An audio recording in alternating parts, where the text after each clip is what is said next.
People gathering here for Memorial Day ceremony here in the city of Murrieta. Yeah, I am, but I'm seeing all these little different walls commemorating the different conflicts that we've had.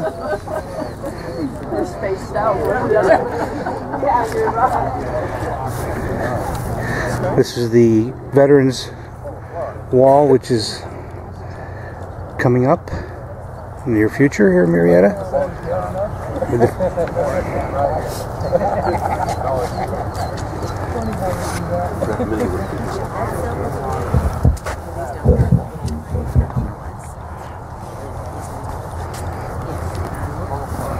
The honor garden that's going to be forthcoming very shortly.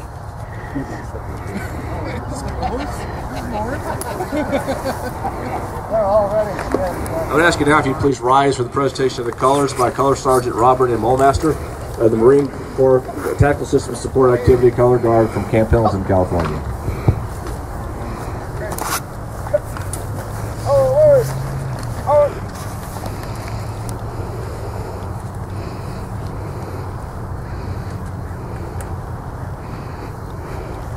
Marine Corps West as Deputy Director for 3 years, and with Carrier Air Wing 5 as Wing Chaplain for 2 years. He'll speak for a few minutes and then he's going to give us the invocation, so please remain standing.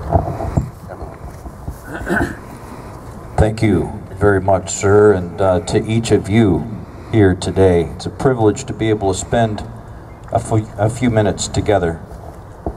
And let me ask you to be seated, please.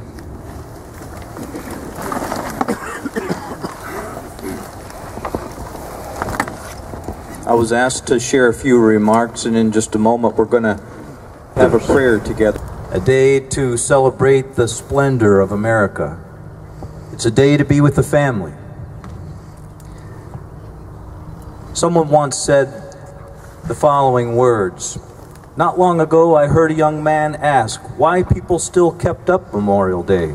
And it set me to thinking of the answer, and the individual went on to say that it celebrates and solemnly reaffirms from year to year a national act of enthusiasm and faith. That statement was made by Oliver Wendell Holmes, a Civil War officer, and later jurist who fought for the rights of others. Interesting to think of the fact that somebody in 1850 would talk about keeping up a little idea like Memorial Day. At these events, I'm reminded of the phrase, all gave some gave all. Many years ago, I had the opportunity I was living outside the country for a couple of years, and I hadn't been home for a while. Happened to come home for a visit right around the 4th of July. I was visiting my family in Yuma, Arizona. And it was on the 4th of July, and there was the big fireworks, and as you understand, Yuma, we've got the base there, and it was always a big deal. And I've been to those before. All my life, I loved my country. I've always loved the fireworks and such, but this was a different year for me. I've been out of the country for a while. And the fireworks are going on, and they have a spectacular show, and you see the lights in the sky, and the music. And then there's a song came on that I'd never heard before. Not sure how I never heard it before. Maybe I wasn't into the country like I am today, as far as music is concerned. It's called I'm Glad to Be an American. And as I'm standing there, listening to the words of that song, in my home country, watching the fireworks on 4th of July, I fell apart.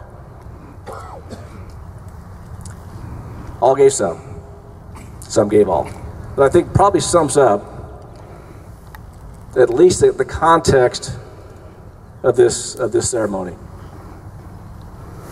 These did not pass in selfishness. They died for all mankind. They died to build a better world for all who stay behind. And we who hold their memory dear and bring them flowers today should consecrate ourselves once more to live and die as they. They were defenders of the faith and guardians of the truth, that you and I might live in love. They gladly gave their youth. And we who set this day apart to honor them who sleep should pledge ourselves to hold the faith they gave their lives to keep. If tears are all we shed for them, then they have died in vain. If flowers are all we bring them, forgotten they remain. If by their courage we ourselves to courage are not led, then needlessly these graves have closed above our hero's head, dead. To symbolize our love with flowers is not enough to do. We must be brave as they were brave and true as they were true. They died to build a better world, and we who mourn today should consecrate ourselves once more to live and die as they.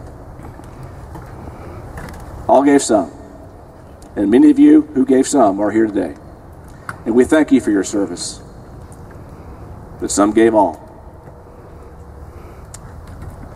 That's why we're here today. With that in mind, I'm going to invite my colleague, Mayor Pro Tem Rick Gibbs. He's going to come up and he's going to share from the perspective of someone, a perspective I don't share because I was not able to serve. But those of you who understand what it's like to be in the military, you'll appreciate what this man has to say.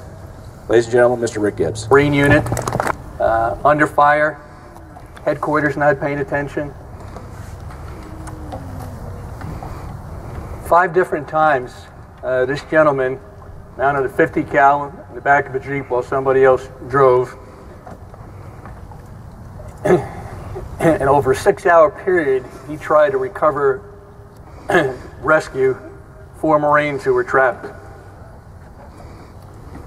The interviewer, Mr. Pelly, said to this young Marine 2 years later, "What you did was extraordinary. Well, why didn't you do that?" And his answer was, "They were my brothers." But it wasn't extraordinary. Mr. Pelly said, "Why wasn't it extraordinary?" He said, "Extraordinary would have been if I had brought them home alive." Too many of us have seen comrades in arms fall by the wayside. Ladies and gentlemen, I would ask you to stand at this time. Mayor McAllister and his wife Miriam, they have a wreath, and they are going to lay it on the stand by the World War II wall. For those of you not familiar with the protocol, if you just kind of stand at attention, and when the wreath is placed, then taps will begin to play. If you're in uniform, when taps start to play, salute. If you're not in uniform, if you have a hat on, if you would place your hat on your left shoulder and cover your heart with your hand, or if there's no hat, just place your hand over your heart. Thank you, ladies and gentlemen.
I came across a couple of quick stories, and then we'll dismiss.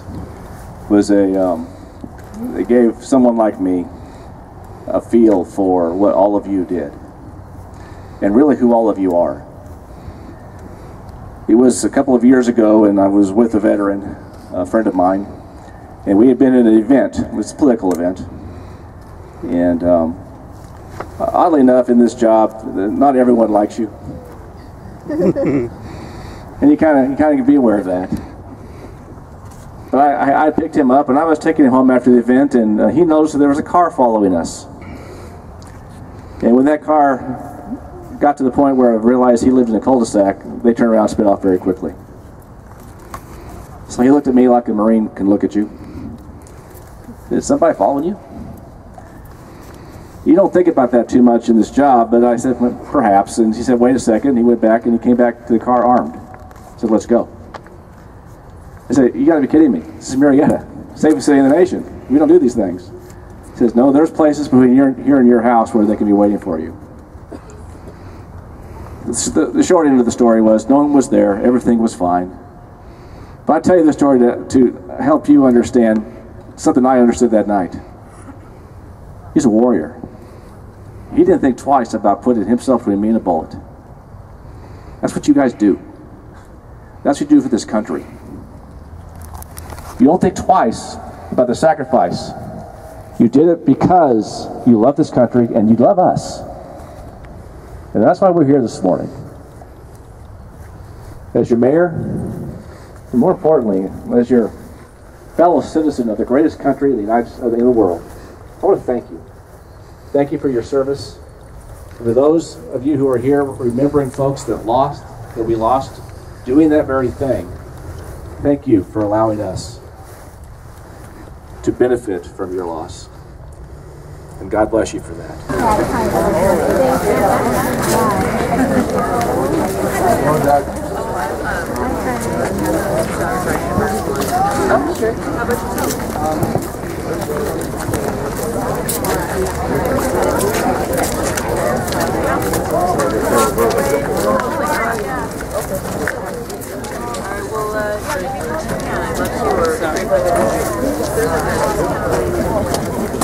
Hold me, Mommy.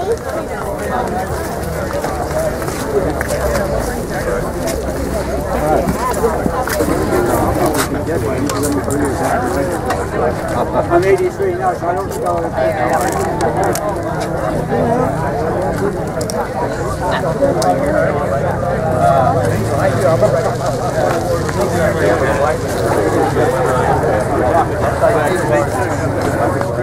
You have a website.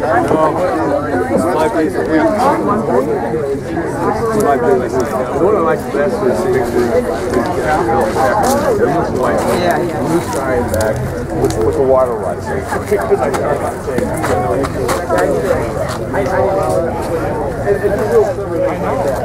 Bye-bye.